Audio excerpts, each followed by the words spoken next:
1 Corinthians chapter 15, Paul gives the most robust argument for why the resurrection from the dead is so important. And he was presenting this argument to the church at Corinth.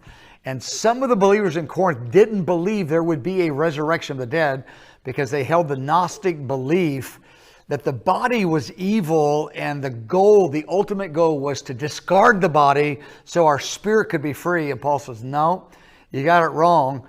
That the ultimate is to have a glorified, resurrected body that's like Jesus's while we have our born-again spirit in the resurrection.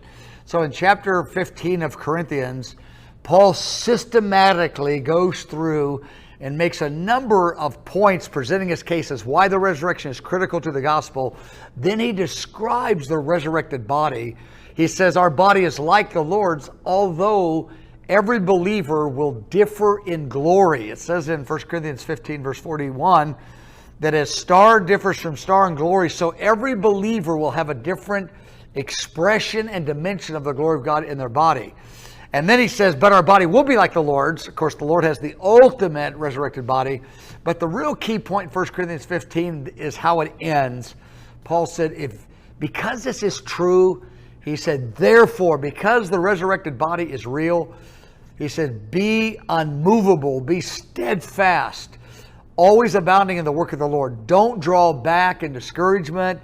Don't quit and drop the ball, so to speak, because you're not treated right, the money didn't come in right, the situations didn't happen right. Many people quit for many reasons.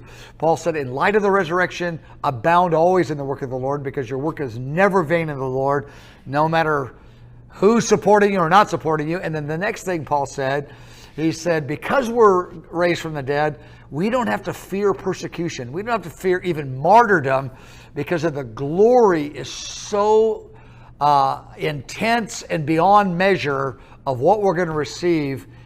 And so in the resurrected body. So Paul is presenting this argument of the resurrection in order to prepare the believers in the place of pressure not to cave in, not to give in, and believers in the end time not to be intimidated by persecution, even martyrdom. He said, if you see the truth of where this thing is going, you have every reason to be confident and steady in the Lord. 1 Corinthians chapter 15.